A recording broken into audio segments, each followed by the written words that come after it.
Thank you so much. Yeah, so you can click to the next slide, Itzo. This presentation today is part of our month-and-a-half long process of grassroots fundraising, where we offer these trainings and lots of other activities here locally. I forgot to mention I'm in Oakland, California, unceded territory of the Ohlone peoples. And our fundraiser this year is the theme is all hands on deck.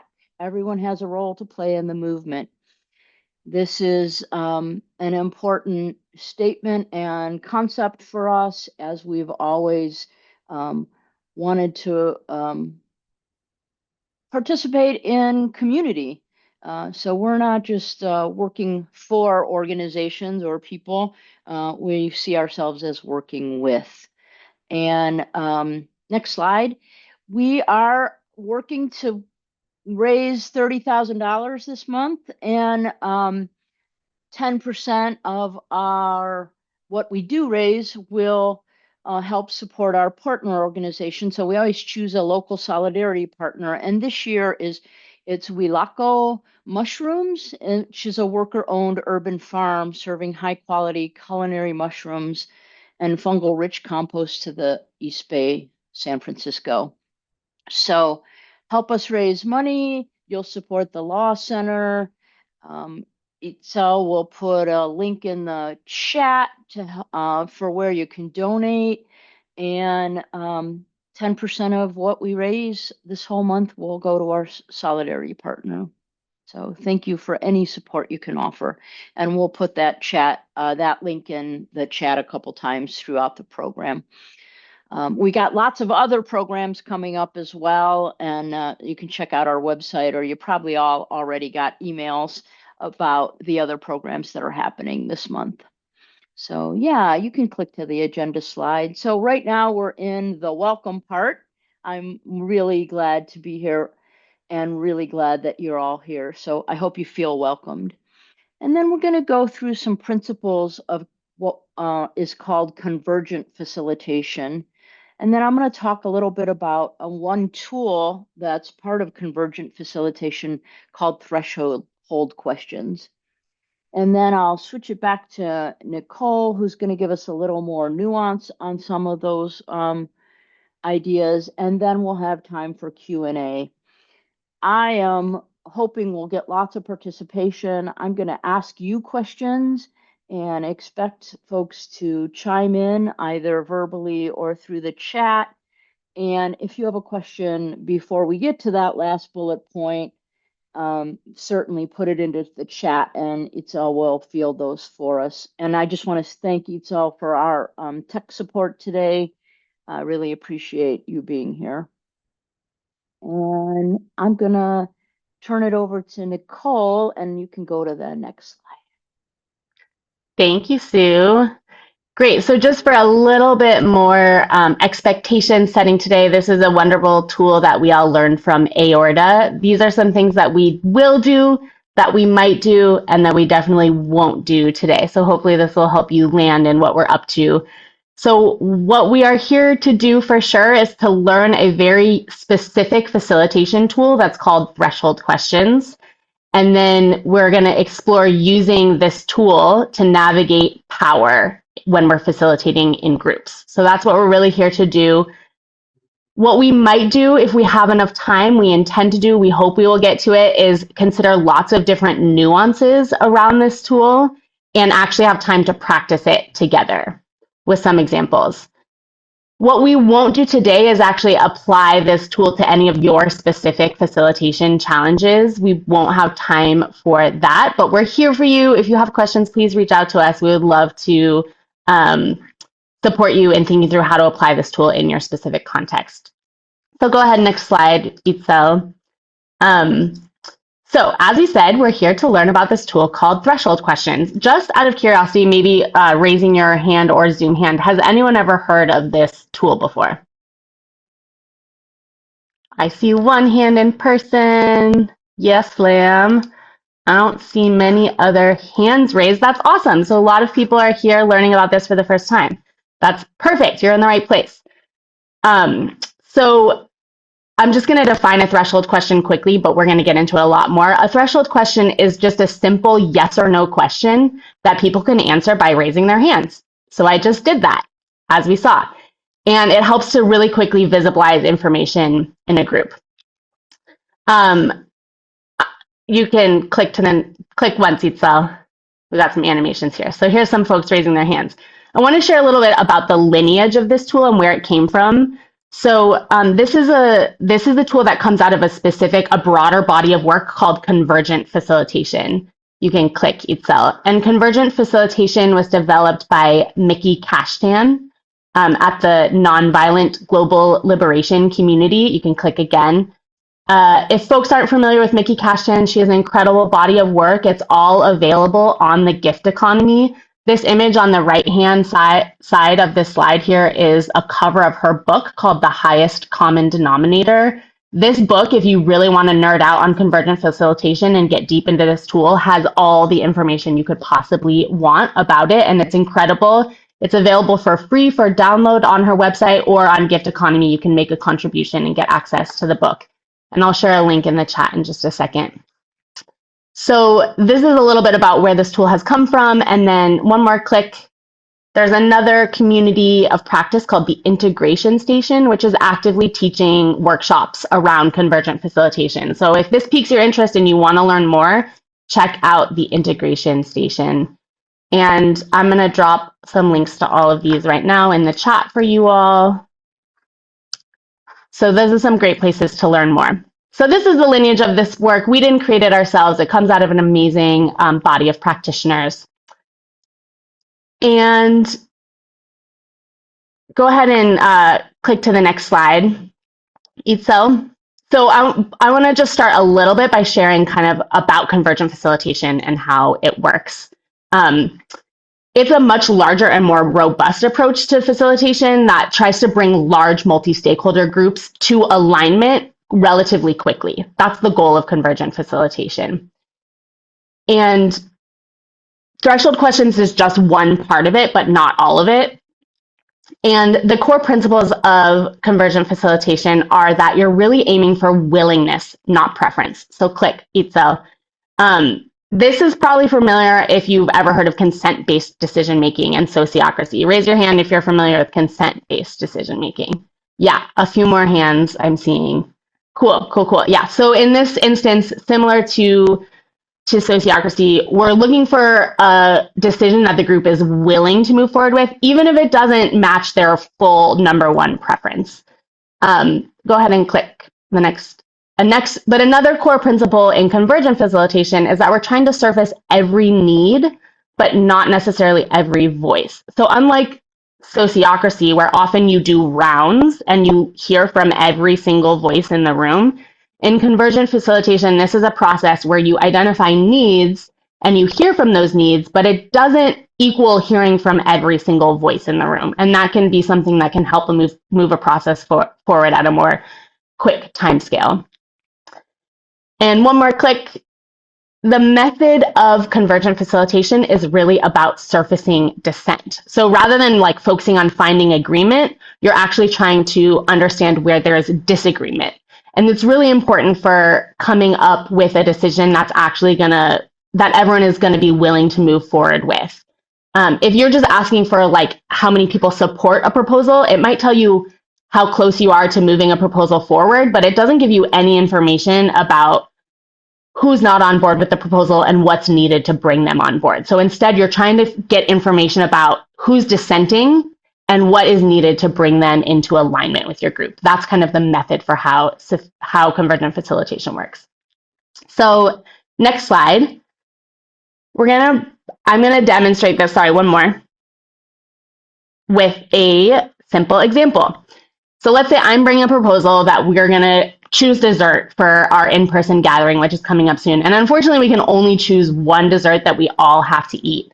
And so we have to bring some sort of proposal forward to bring that. Now, my preference might be for that chocolate muffin at the top. Click, Itzel. So this is my preference. This is the one that I most want. One more click.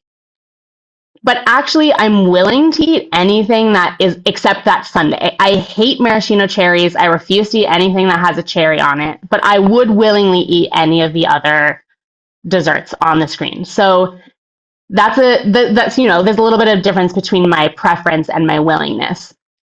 Now, if I just propose, like, let's have the chocolate cupcake, how many people would vote for this? Raise your hand if you're like, yeah, chocolate cupcake, that's my number one dessert. I see one hand, one more chocolate lover out there. Okay, great. That didn't get us very far. We got a couple hands, so we know that there's a lot of people who are like, that wouldn't be, if this was my proposal, I'm not yet ready to vote for it. So the only information really I'm getting is how many people have a preference for this cupcake. If instead I ask something like, how many people would be unable to eat dessert if we choose this chocolate cupcake? I see one hand, I see two hands raised, three hands raised. Okay, so there's a couple people in this room who are actually unable to eat the dessert if we choose a chocolate cupcake. And if we as a group have a value that everyone gets to have dessert, that's a pretty important need, right? Maybe someone has an allergy to chocolate. Maybe someone has some other dietary restriction that makes it impossible for them to eat that cupcake. So we're getting different kind of information when we ask the question in a different way. So let's say we dive into that. We ask one of those people what their concern is, and we learn that there's an allergy to chocolate. One more click, eat cell. So now we can as a group rule out anything with chocolate in it, which is a number of these desserts, but we have a number of other options on the table, and we're getting closer to a proposal that's going to work for everyone just by asking that simple question: how many people would not be able to eat dessert if we choose the chocolate cupcake? So this is a very silly example, but it's trying to point us toward how we can frame the way we use questions and get really simple information very quickly to move a group forward on a relatively quick time frame. One more slide. So just to give you sort of, just to zoom out and kind of demonstrate the process I just walked us through, the way convergent facilitation works is click, so we start with a proposal. Okay, one more click. We ask a threshold question like I did. First I asked the question, how many people would choose a chocolate cupcake? We only got 2 answers. Maybe not the best question. And then one more click. Through that question, we see that we either have alignment or we've surfaced some dissent. With the dissent, one more click, try to integrate that dissent so we understand what is the concern with that dissent and how can we integrate it into the proposal. And then one last click, we reframe our proposal that has now integrated some dissent, and then we're back to asking another threshold question. So this is kind of the circular process that convergent facilitation uses.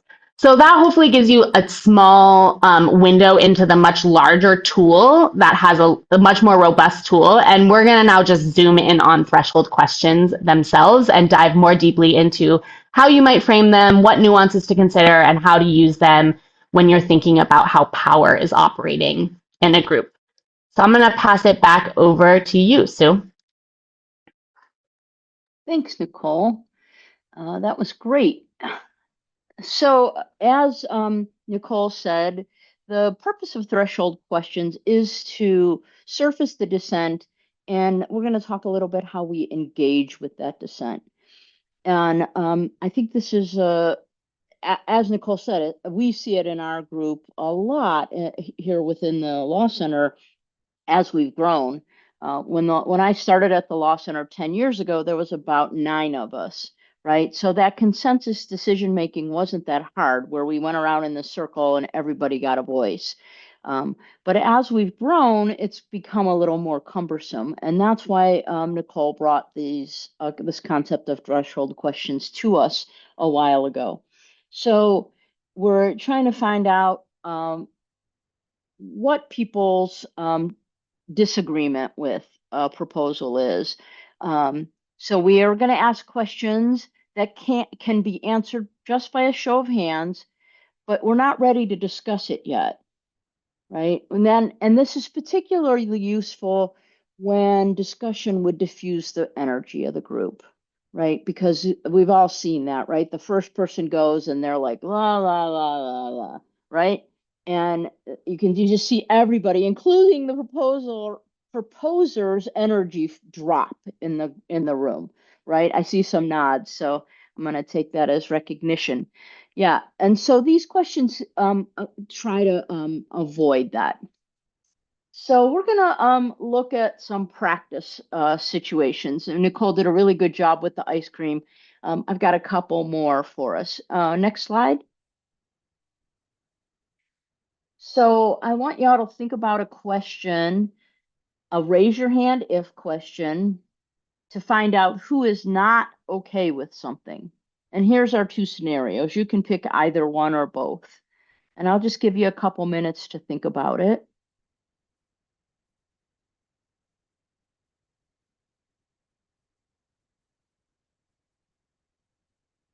And if you think you've got a question, either raise your hand or just unmute or type it in the chat for either one of these scenarios.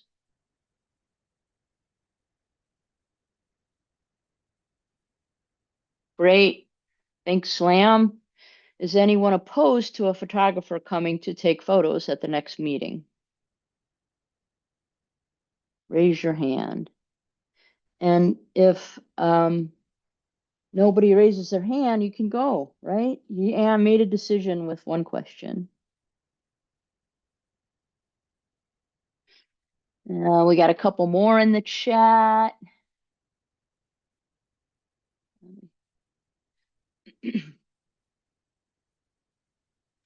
Who doesn't feel a larger room is needed? That's an agreement, right? Who doesn't feel?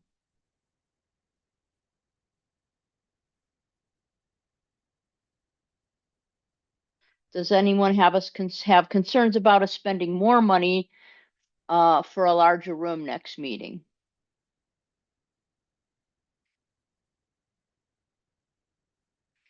Again, for me, that might elicit, that means we already decided to spend more money, right? Who would not be okay with spending more money to rent a larger room?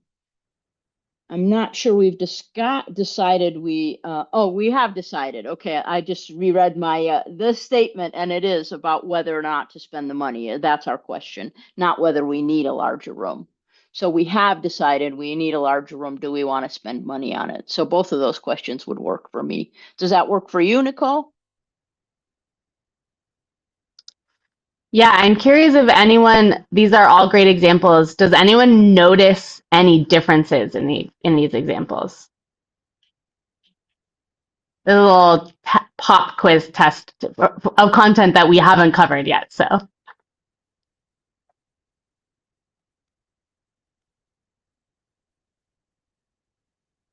what do you notice about the questions? You're making it really easy for opposition to come out. Which ones make it really easy? By asking if you're opposed to it versus like, is everybody okay with us renting a larger room? People can just not raise their hands.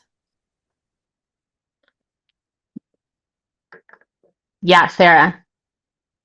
I guess I'm just going from my experience working in sort of consensus-based decision making, in terms of like my question of, do people, I guess where my question is coming from in terms of who doesn't feel a larger room is needed, in that, I guess like from my experience, when you have that, that will be something that often will surface in the discussion, and that somebody will say, well, maybe we don't need a larger room, right? It's kind of like, I guess where I was coming from with my question was, let's just, reiterate and confirm that this is the case so that we can have that as, a, as a basis, because I feel like people will tend to sort of backslide or sort of revert with other rationales or reasons if they're opposed to something, especially around money.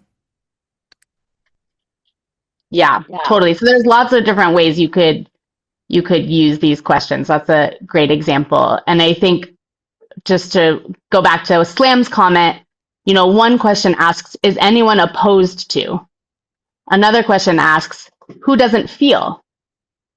Feeling, is naming that you're opposed to something might be harder for someone to do than saying like, oh, I feel this way about something. So even just the words themselves, some might encourage more participation, some might encourage less, and you might intentionally choose your words based on how much participation you're able to invite given the context in the moment. So we're going to dive into this even deeper, but it's awesome to see even just in these examples some subtle nuances that can impact how you are facilitating a group.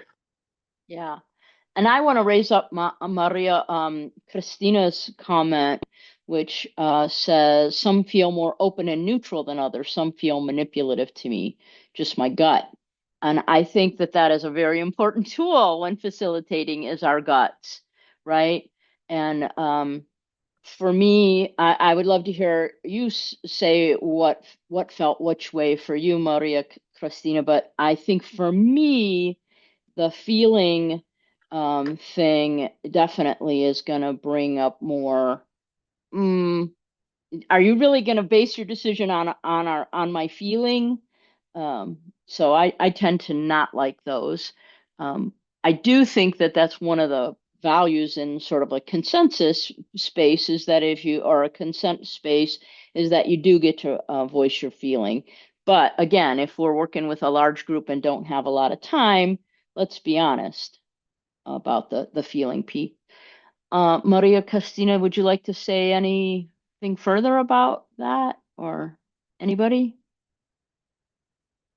Hi. Hey. I wanted to know, I'm sure we'll cover it a little bit in power dynamics when we talk about it, but sort of what comes up immediately is that it the concern is that the questions make room for people who are comfortable dissenting and not those who aren't. And so if you ask this question and there are people in the room, depending on the power dynamics, then you sort of like squash any real dissent because you're asking for it. So like you're asking for that bravery sort of up front, and that might be a little bit more difficult depending on who's in the room. Absolutely. Yeah, Absolutely. yeah, that's exactly what we'll be talking about. So come back, Charlie, bring that question back to us when we get to that section, because that's very much the focus of exploring power. Great. Next slide, please, Itzel. So this is something that Nicole was hinting at about your threshold questions, and that we think about them at different levels, right? So we want to engage dissent by using these different levels. If we want to take less time, we set a higher threshold, right? Making it harder for people to dissent. A high threshold question example might be, raise your hand if you have strong concerns if we if we spend more money to get a larger room. And then the lower threshold questions make it easier to dissent, as somebody said. The feeling question might have been an example of that. Raise your hand if you have even a small concern. And then a medium might be something like, raise your hand if you think there could be significant improvements. So does that make sense? Those different levels? Yeah. And also just to add to, in reference to Charlie's comment, like, your group, these are contextual. Right. Raise your hand if you think there could be significant improvements might actually be a very high threshold question in a group that is very hesitant to participate. So you might want to lower the threshold even lower based on the group itself. So it's all contextual and relative. It's not like these are the examples and take them and use them, but think about your group context and your situation, and the levels. Yeah. Philippe, did you have? Yes, I was wondering if you don't necessarily know how people in the group might react, is this like, could you ask the same question with different thresholds so that as to gauge uh, the amount of disagreement that you might have, or is it you have to choose one and you stick to it, or you choose them in a sequence? You ask them in a sequence. Go ahead, Nicole. I was just going to say, that's a great question. Let's come back to that in the Q&A once we have a little bit more of the nuances of the tool, because we might sort of answer that question as we go along, but hold on to it. Hold on to that one. Terrific. Next slide. So these are just some of the costs and benefits of low and high threshold questions. This might answer some of your questions, Philippe. So low threshold yields an end result that can be accepted by more people. You've heard more dissent, possibly, because it didn't take as much for them to raise their hand, right? But it does make the process longer. We've all seen that. It also can make the process more volatile because you're hearing more dissent and more people are going to share their feelings and thoughts. It also requires staying without a decision longer, which can yield a lot of good information and a lot of good creative ideas, but it may lose people in the group who have less tolerance for a long process. I'll raise my hand right here. So yeah, I like to get to the high threshold questions myself, but as a facilitator, like Nicole said, I really have to feel into both how much is at stake in the decision and how my group is and what might be going on there. I think we have a threshold in our, I don't want to use the same word because it'll be confusing, but the Law Center has some principles by which we make decisions around, is it safe enough to try, right? And so that's one of the ways we try to move people toward a decision is we'll say, is this safe enough to try? And that's a pretty low threshold for most decisions. And then a higher threshold, so it's going to take more to dissent. Remember our strong concerns. You're going to get to a decision faster, but you may create what I call false agreement. I don't think it's unsafe, but I really don't like it. You're not going to hear from me, right? I don't have strong concerns, but I have pretty medium to, and again, to Charlie's point, this is going to silence folks that maybe don't have as much power or comfort with dissenting, right? It also resembles a unilateral decision. We've already decided that this is going to happen, and you have to have a really strong concern to stop it from happen. That I see that a lot in our org around when we veto something or when we object to something. It takes a lot to do that. If you're one or one of two to say no, this shouldn't go forward. People lose trust that their voice matters in the decision. And I see this a lot. It cuts off the creativity that the group conversation can have. You don't hear about some other nuances or solutions that could be possible with a lower threshold question. And as we said, it tends to impact those with less power, people that are not as used to dissenting or don't quite feel like their voices are important, or they don't feel like they're well informed on the matter at hand. Okay. So there's pluses and minuses, and as Nicole said, it's contextual. And then the next slide, Ita. So here's a little practice about the height that we might choose. So I'm going to give you some time again to look at these situations. And then we'll talk a little bit about what kind of height threshold we might choose.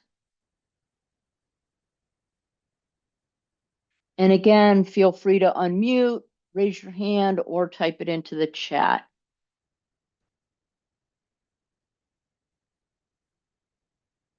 There's no right or wrong answer here, again, because it is so contextual.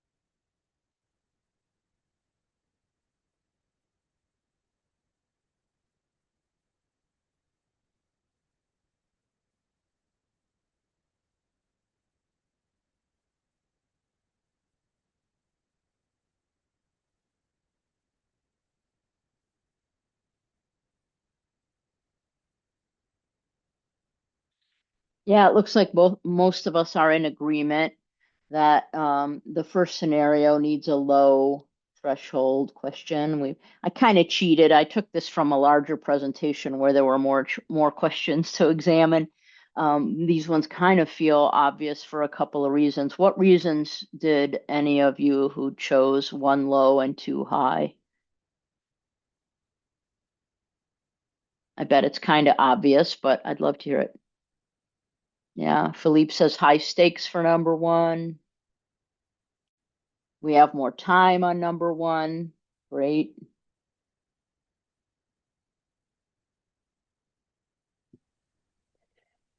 Can I say one other thing about number one that as I thought about it more, I was wondering between low and medium based on like what kind of change it is to staff benefits and like what the context is. Like you said, it's so context dependent. So I just found my Mm-hmm. mind wondering like, is this an organization that's like we've been this scrabbling startup for like, X number of years, and now we want to really rethink like how could we better serve our staff now that we have more resources, and that feels like sure, then you have a lot of like time and flexibility. Or like conversely, is this like, oh shit, like we lost all our federal grants, like we're, going to close if we don't, and there's all these other decisions that have to be made about how to cut expenses, and cutting staff benefits is just one of them. And so maybe that there's just not as much spaciousness. So maybe actually in that context, it's medium. Mm-hmm. Yeah, good point. Yeah, how big is the change as well, right? Are we talking like a small change to benefits, or are we talking about a really drastic change? Yeah. Alia. Yeah, I think like the second one is also kind of interesting, just in that like the longer the process takes to decide it, the like less valuable the actual outcome of it is. Because like if you spend 10 minutes deciding to extend a meeting by 10 minutes, then it's kind of pointless that you've done that. Absolutely. Absolutely. Eh, Yeah, right. Nicole, how long you been at the Law Center? That's not true. Um, yeah, I think this is really a good point, and that you're gonna find out really soon. Like for me, I'm gonna be like, nope, I need a bio break. I gotta go, you know? Or, most everybody's gonna be like, yeah, okay. Um, yeah, definitely. It's a pretty easy thing. People are gonna be able to tell pretty quickly. It's not gonna require them to do a lot of thinking about their decision, right? They're gonna know. Yeah, Philippe, did you have another? Mhm. I have a question about that, the example that you just said. Say you need those 10 minutes, right? And it seems that most people are going to say, yeah, okay, let's have the 10 minutes, right? But Mhm. one person is saying, I need a break, right? I understand that this technique is to surface disagreement, but if everybody, say an assembly of whatever 60 people are saying, let's go ahead and finish this, and one is saying, I really can't go on 10 minutes. How do you balance, the need of everybody against the need of one person? I guess for me, I would depend on what are you going to do in those 10 minutes. Are you going to make a decision that's the future of the organization, or are you going to schedule the next meeting? Nicole, do you have a different thought than that? Yeah, I think that's a great thought. And I think you could also, and we'll get into this when we're talking about nuances and power, but if the one person who's not willing to go along is also the person who's spoken the most or has some of the most like privileged identities in the group, you might say like, I understand this doesn't work for you. I also feel like we've heard a lot from you today. How would you feel? Ask a high threshold question of that person. Like, would you be unwilling to move forward with a decision if the group comes to a decision while you take a break? And try to encourage, I might try to do that to encourage the group to be able to go forward. On the like opposite side of that, if the person or people who feel strongly that a break is needed are also the people whose maybe voices have been more marginalized in the group, or they haven't spoken as much, I might go back to the group and say, I see that this doesn't work for Felipe, and given his role, it's very important that he's here. Would everyone be okay with tabling this until, ask like a medium threshold question about finding another time to do? It's all very, context dependent, but those are just some examples of how you might use your intuition and your gut as a facilitator, understand the dynamics, and then use the tool to help move forward. Yeah, Sarah. Yeah, I guess I'm the one that said medium. I guess it's like I read the question as, extend a day long meeting, like people have been there all day.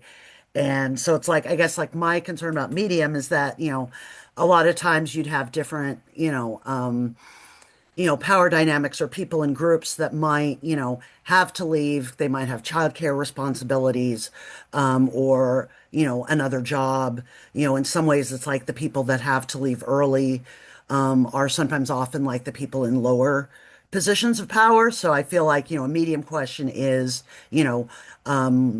would be like if there were multiple things left on the agenda to be like, okay, what do we all need to be here for? Let's do that first. And then if we have time, if people need to leave, they can leave. And then, there's something that, they're not going to have miss something that is really important because, they have less flexibility in their schedule. Yeah, great point. Anybody else? Okay, I'm going to turn it back to you, Nicole, and Nicole's going to talk a little more about how to choose a threshold. Awesome. Thanks, Sue. And a lot of these examples we've been talking through have already sort of referenced a number of these factors that you might be taking into consideration when you're choosing a threshold. Generally, you're trying to follow kind of two basic principles with a lot of nuance. So you want to set a threshold high enough that you can, in an ideal world, you could get the information you need with just one question or only a few questions. But that if your intuition is right, then you can move forward with a decision. But you want to set it low enough that if you misjudged or your intuition was off, there's still an opportunity for the group to correct. So you're trying to find a balance, basically. The higher the threshold, the more you can move forward more quickly, but you don't want to, as we've talked about, you want to make sure that it's as an inclusive process as possible. So some of the different factors you might be thinking about as you're choosing a threshold are group stamina. So we've already talked about this a little bit. How much stamina does the group actually have for remaining in uncertainty and for continuing to explore options? versus how much urgency is there in reaching a decision. You know, if the group is really tired out, like this example of the end of a day-long thing, you're tired, you've exhausted, you've been in group process for a long time, and then asking a very low threshold question about like, should we take our break now or in 5 minutes, and inviting a deliberative process about when people are already pretty exhausted may not be the most skillful threshold to ask in a situation like that. So you're thinking about what's the energy in the group? How's the group doing? How much time, how much stamina do they have to continue to be in process? That's one thing you're thinking about. Go ahead and click Itzel. You're also kind of holding your timeline. Where are you in your timeline of your decision-making process? So like in the example that we just practiced with on the benefits making decision, if you have many months to make this decision and you're early in the process, like it's the first time you're talking about it, it might be more skillful to have low threshold questions. You're inviting a lot of dissent. Then you're integrating that dissent, coming more closer to a proposal. As you get later in the process, like let's say you've been talking about this for 2.5 months and you're getting pretty close to make a decision, you might start asking higher threshold questions because you've already heard a lot of dissent in the group. You've integrated a lot of it. There may still be 1 or 2 people who are dissenting, so you're not in total alignment, but you might start to increase the threshold as you're getting later in the timeline of a decision-making process. Click one more. You also will want to think about adjusting your threshold in order to preference marginalized perspectives in the room. So if you've noticed that there's a certain role, for example, or a certain identity, socialized identity that you feel like isn't speaking or isn't sharing their perspective, you as a facilitator may intentionally invite a much lower threshold question to open up space for folks who you haven't heard from yet, because it's important to hear from every perspective in the room. So that's another kind of factor that you're considering when you're choosing your threshold. Click one more, Itzel. Another thing to think about is the trust. And this is really your trust as a facilitator in the group's ability to advocate for their needs. So going back to the example of the asking for 10 minutes of time at the end of the day, and Sarah mentioned, that might disproportionately impact some marginalized folks in the room. If you have a lot of trust, you've been in this group for a long time, you know the people in the room, and you know that they'll speak up for themselves, you could still ask a high threshold question. You could say, an extremely high threshold question that you probably wouldn't ask, but who would leave the organization if we take 10 more minutes of time? And if you really could trust that the folks in the room can advocate for themselves and speak up, then you might still be willing to ask a higher threshold question. If you're newer to the group, speaking to Felipe's question, if you're newer to the group, you're newer as a facilitator, and maybe you don't know the folks, but also you haven't acquired the trust of the group to hold the group process yet, you may want to be asking lower threshold questions to demonstrate your commitment to really hearing from every perspective and making sure that all voices, all needs know that they matter in the group. So we've surfaced this a little bit, but your kind of sense of the trust, your trust in the members of the group to be able to advocate for themselves is another factor that you would take into consideration. Click one more, Itzel. We named this as well, but the consequences of the decision. If a decision is going to have only short-term consequences, you might have a higher threshold question, but if it's going to have really long-term consequences and strong buy-in is important, then you might want to start with lower threshold questions. And I think this is important too, if you think about, if anyone's ever been in a group where a group agrees to something, where there's been a fair amount of lack of alignment, but you finally move forward and make an agreement, but then that thing never really gets implemented, or there's not enough follow through on it, that's often an indication that the agreement wasn't actually one that people really agreed to. And so they're not moving forward with implementing it. So if it's really important, if it's going to have long-term consequences, you want genuine, authentic buy-in in the group. You want a decision that the group will actually follow through with. And so you might start with lower threshold questions when you're thinking about the longer-term consequences. And then click one last one that I like to name and think about is also your own capacity as a facilitator. And it's important to be honest with yourself and only invite the amount of dissent that you're actually willing and able to hold. I have certainly been in a situation where I've asked a low threshold question and then I felt frustrated by how much disagreement I'm hearing in the room. And that's a sign to me that like, oh, I need to take care of myself in some way. I need a break maybe, or I need some support. But your own capacity to hold the dissent is also a factor to take into consideration, because it's not in service of a group process if you invite dissent, but then it can't be held skillfully. So those are a lot of different factors to take into consideration around how you choose the height of a threshold question. Everything is very contextual and dependent on your group and where you're at in your process. Next slide, Itzel. And just to offer, won't get into this in a lot of detail, we are going to share a document with you all. Sorry I didn't mention this sooner. This is actually an internal memo that we have that we use at the Law Center that has some notes and guidance for us about how we use threshold questions. We're going to share it with you all. I ask that you just check in with us before sharing it, because it was developed to be an internal memo, not like an external resource, but we want you all to have it because this is a lot of information and we hope it's useful. So there'll be more in that memo that you can dive into. So I won't get into this in great detail, but just one other way to vary the threshold is what's called the focus of the question. So you can ask either a very broad focused question or a very narrow focused question. So an example of a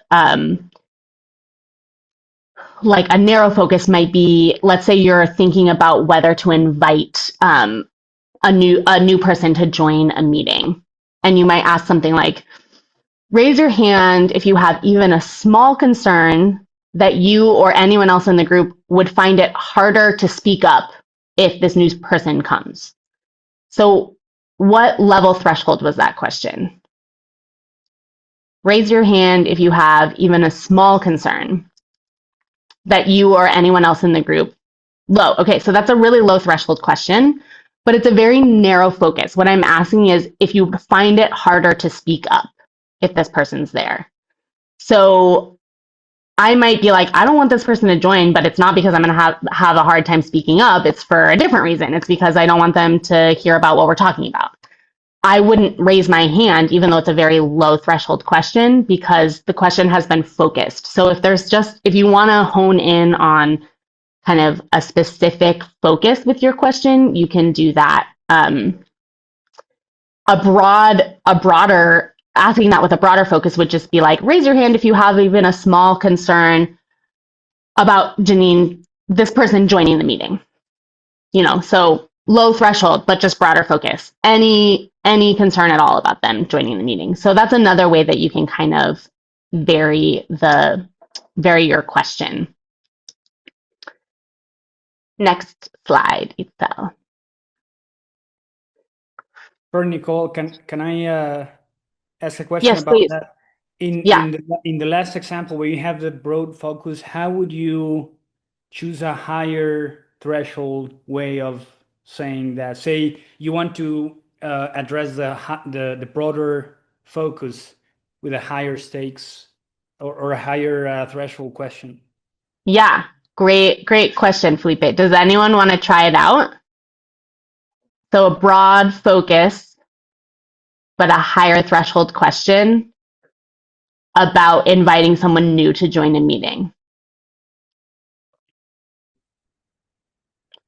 So my low threshold was like, if you have even a small concern. So what could make that a higher threshold? Could you just ask, does anybody strongly disagree? Is that simple? Mm-hmm. Yeah. Raise your hand if you strongly disagree. Raise your hand if you have significant concerns, serious concerns. Raise your hand if you would leave the group if this person joined. Yeah, and even in these examples, you can feel the flavor of even higher and lower thresholds, right? So you have a lot of room for adjustment.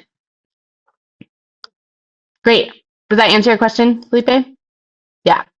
Thanks for asking. Okay, we have about 20 minutes left together, and I just wanted to, we have, I think, just 2 more slides, and then we want to open it up for questions. So if you're sitting up with questions, share them in the group.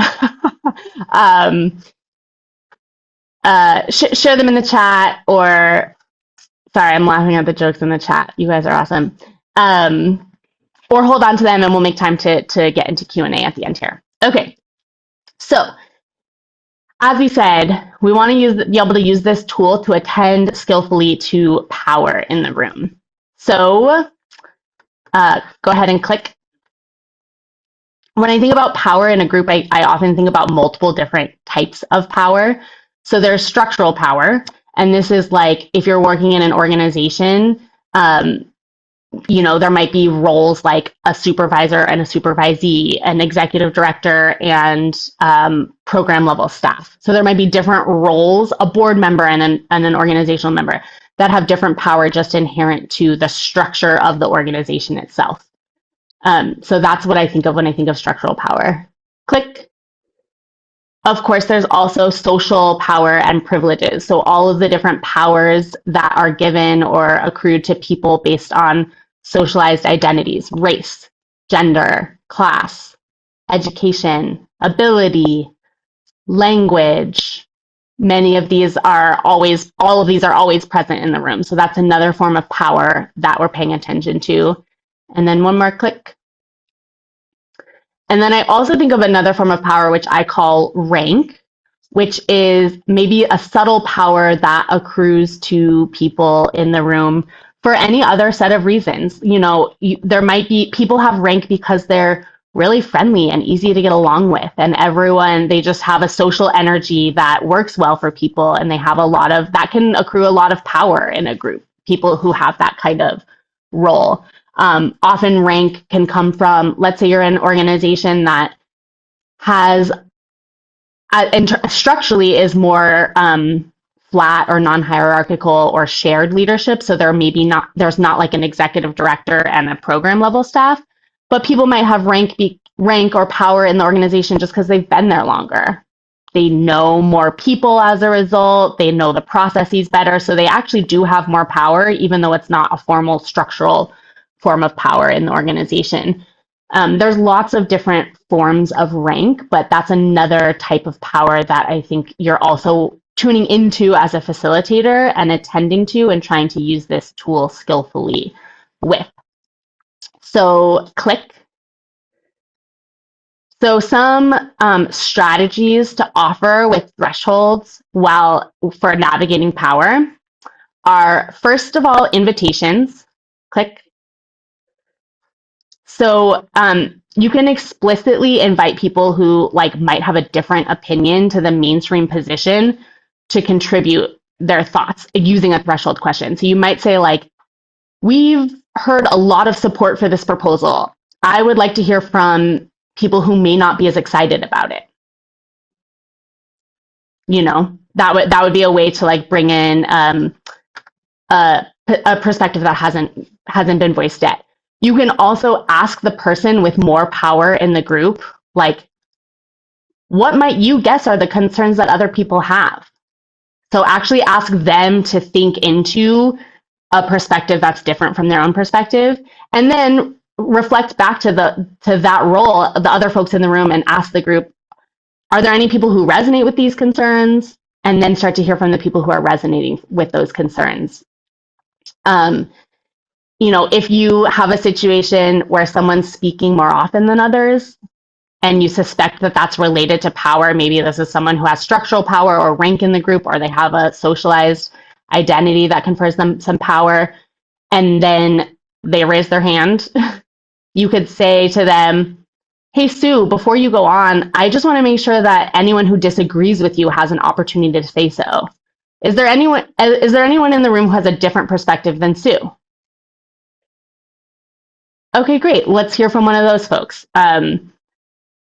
Or if someone's like on the flip side, if someone's speaking really infrequently, and again, you suspect it's related to power, maybe they're in a structurally disempowered role in the organization, or they have socialized identities that are marginalized in a group of people, you might say to them, like, hey, Sue, I haven't heard much from you today, and so I'm just not sure if you're really on board with this decision. Are you up for sharing with us a little bit about how you see how we're going? How's it feeling for you? And just directly ask someone. So these are interventions that I call making invitations. That's one approach to working with power.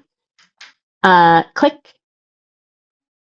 Another approach for working with power that I'm sure is familiar to many folks is caucusing. And this can be like intentionally, identity-based caucusing, but it can also just be small groups.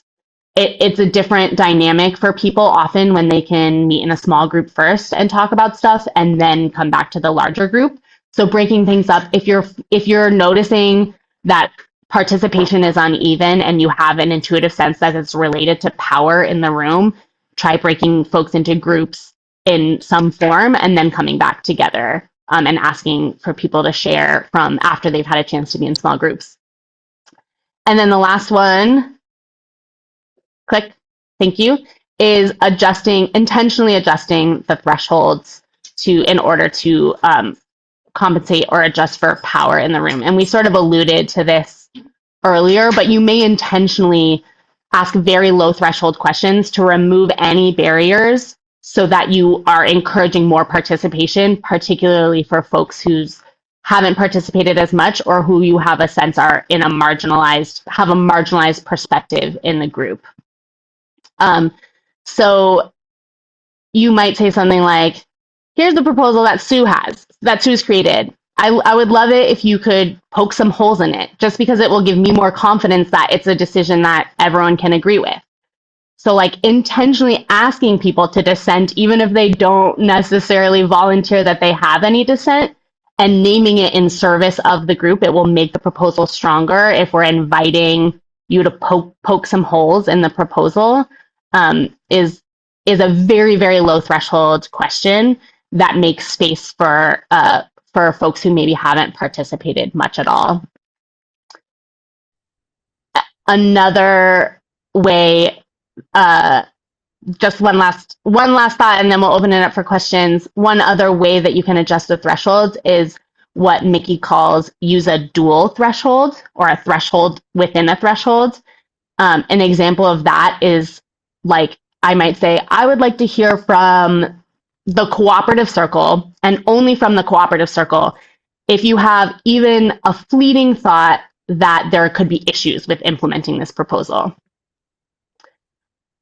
I want to give more weight to your concerns because you're the ones that are actually carrying this out. So I really want to hear from you. And then for everyone else, I only want to hear if you have serious concerns. So I've just given two different thresholds. Even fleeting concerns to one group with a particular role, serious concerns to everyone else in the room, and named why I did that. Because the folks implementing the decision, I'm privileging their perspective when I'm asking for feedback. So that's what Mickey calls a dual threshold. And I was giving an example around, role in the organization, but you could come up with dual thresholds around any form of power. So I'm going to pause. Let's all take a deep breath together, because I feel like I just talked for like 20 minutes. That was a lot.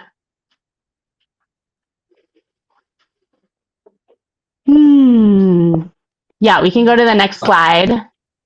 We have a little more than 10 minutes here for questions. I see a question in the chat. I need to hear the dual threshold again, please. I'm going to share that again. And then we're also going to share our internal memo. And the internal memo, all these examples I gave are in that internal memo. So you'll get to see them in a written form.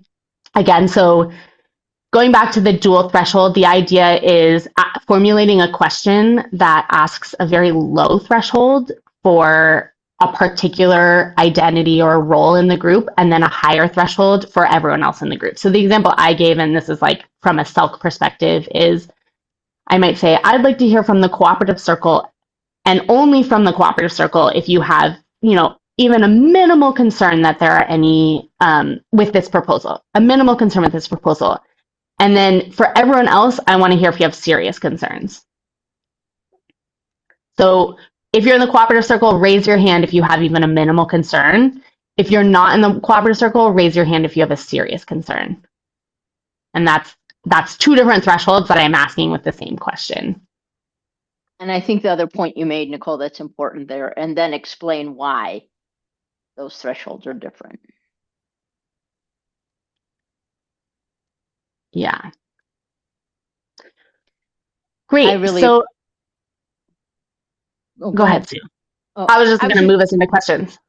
Yeah, I just was going to say I really appreciate that we had time to talk about power, and just to remember in the group that the power can change depending on what the topic is as well. If and who else is in the room. Like I see myself as somebody with what you're calling rank, because I've been at the law center. I'm one of the longest employees. I've been there almost 10 years. But on the other hand, if the room is only lawyers and I'm the only non-lawyer in the room, regardless of their tenure in the organization, I can feel like I have less rank. So I think it's really important for us as facilitators to think about how those power imbalances change depending on the topic, depending on the other participants. Yeah. Yes. Is it Malaya? It's Malaya. Oh, well, Malaya. It's fine. Yeah.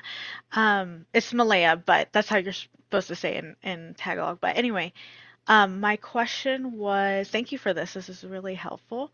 One of the things that I was thinking is, how does like disability play into this? Because thinking about disability communities and working with sports groups or other things, like I would feel, and I think this is where not every style fits the context. So, I think that's part of it.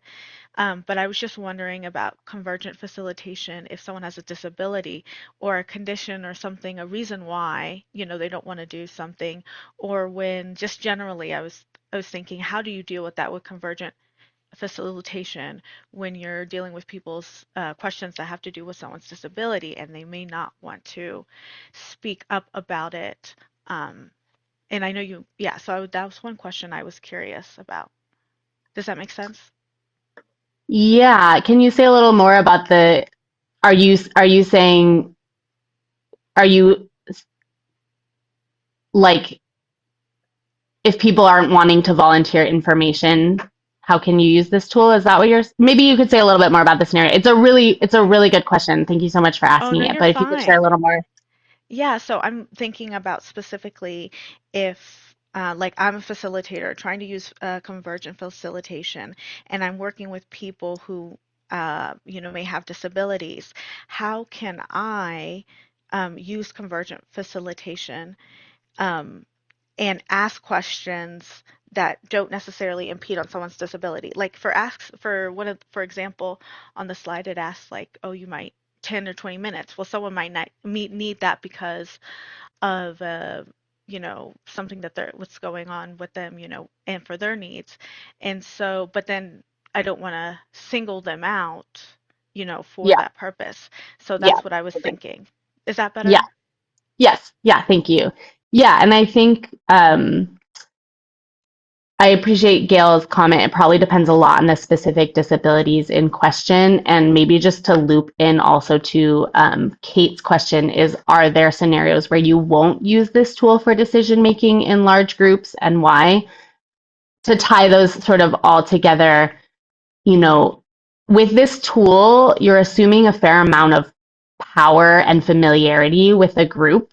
And I would not, if I, for example, was facilitating in a group and I knew that a certain process might disproportionately impact a person with a disability or a person with another, marginalized identity, like someone working a second job, I wouldn't even invite the group into a process to decide whether or not to extend the meeting 10 minutes if I knew that it wasn't going to work for a particular person in the room and it was a shared value that everyone was in the room, if that makes sense. So you have some discernment about when and when not to invite the group into a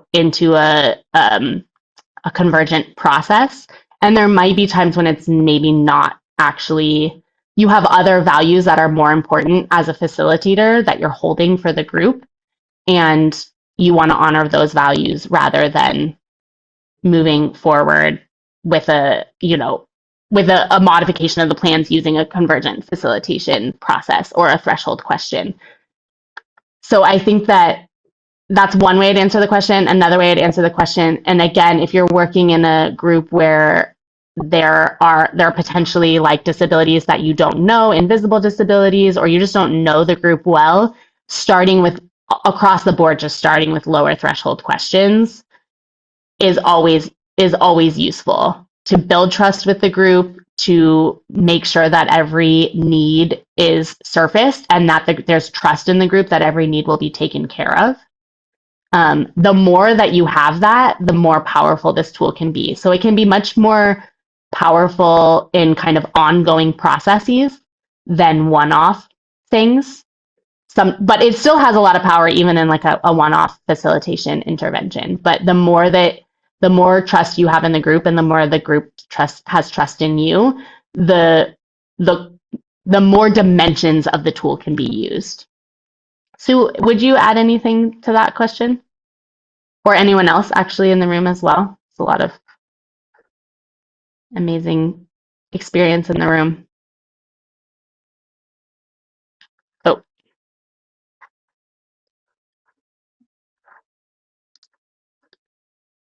I see that you don't have access to the doc I just shared. I will fix that in a second.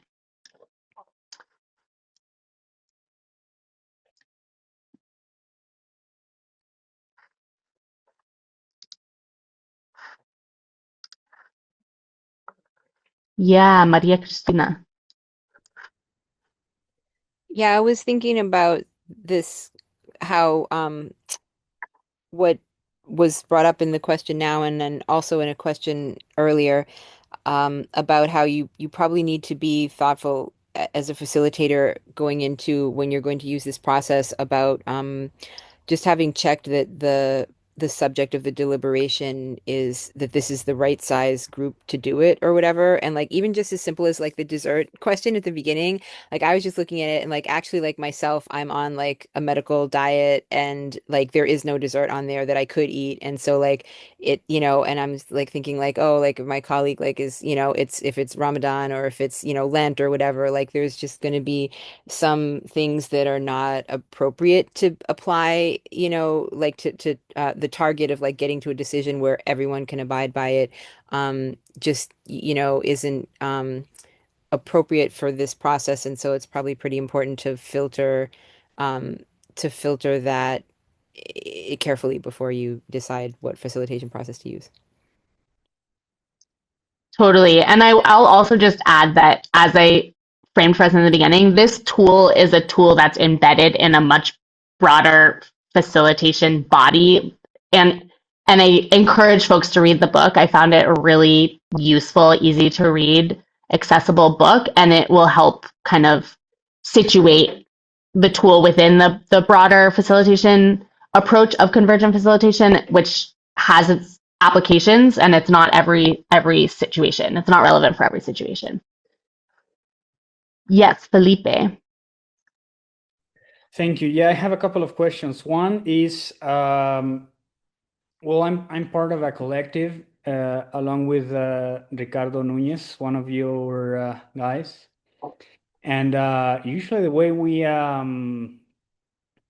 we make decisions is we vote on, whatever the most people want or agree to, right?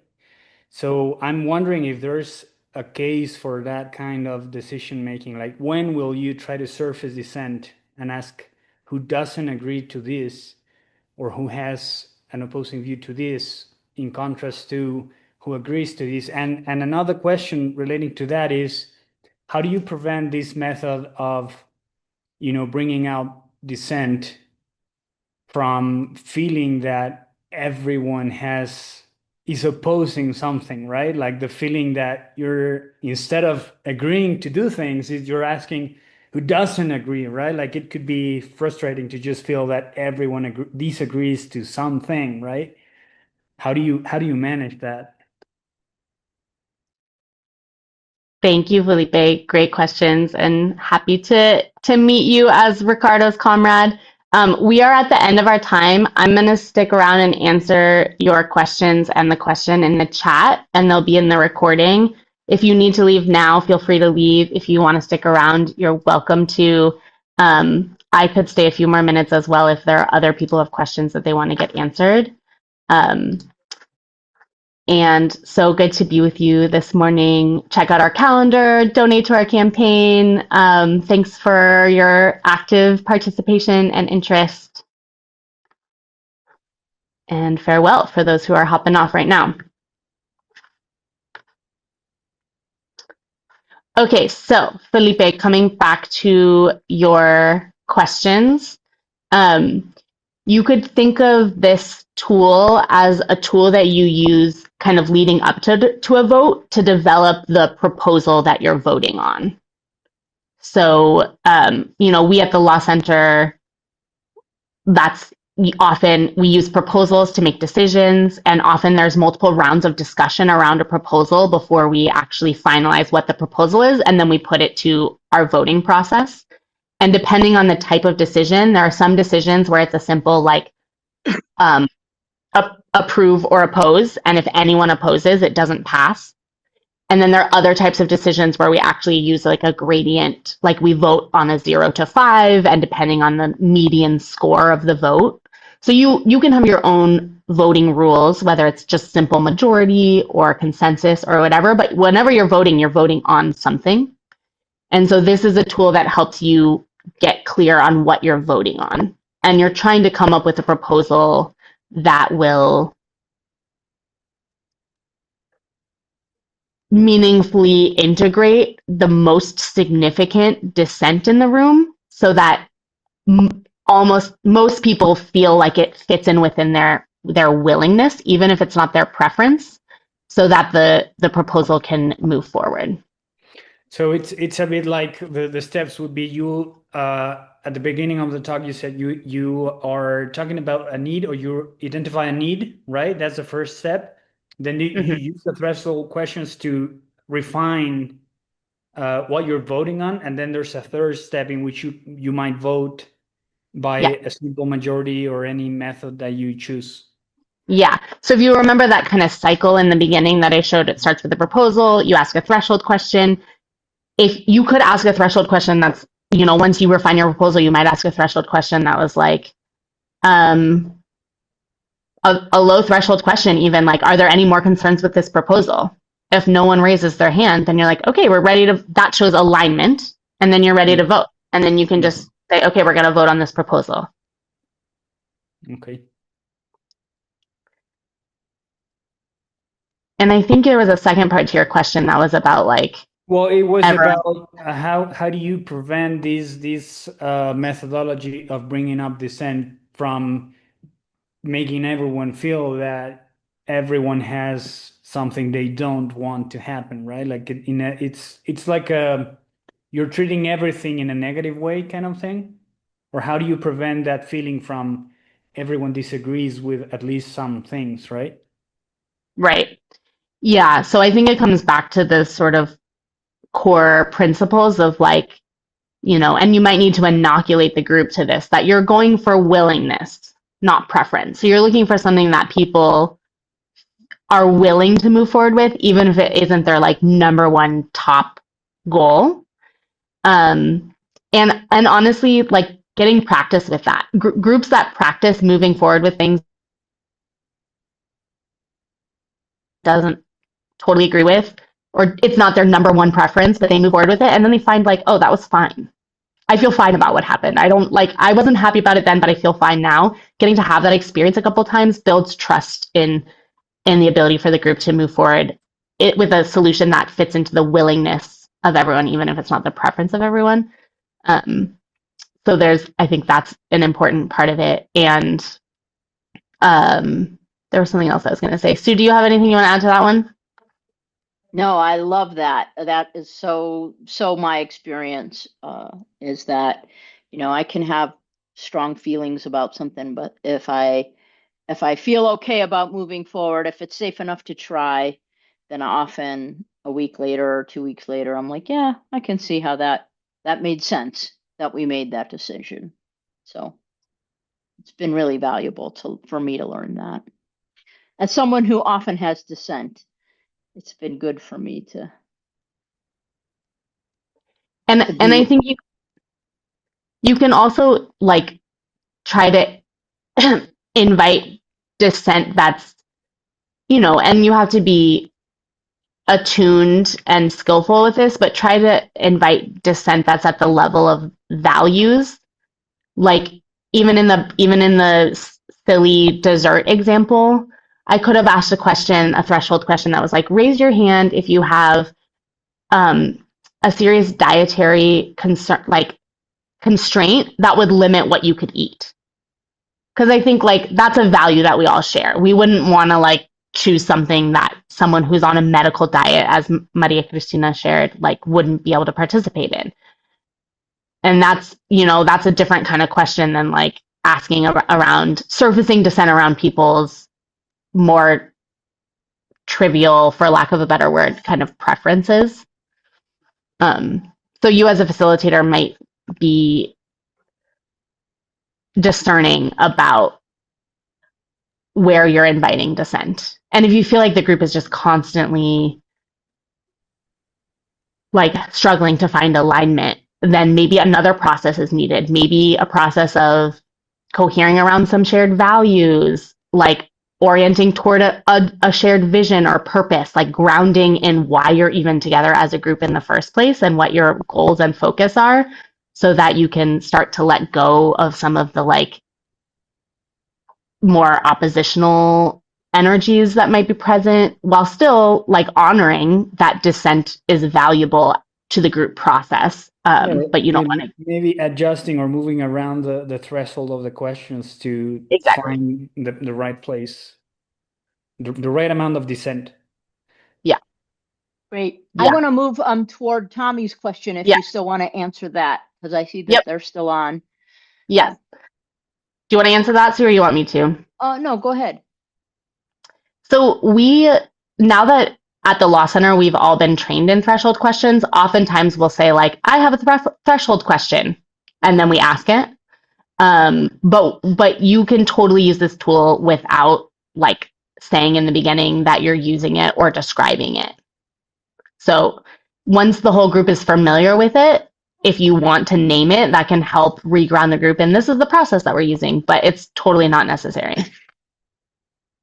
And that's in response to the question in the chat. When you use this tool in a group, do you say or describe in the beginning that you'll be using this tool?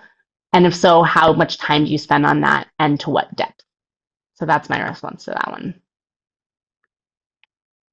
Thank you. Thanks everyone for being here. Thanks, Sue. Thanks, Isabel.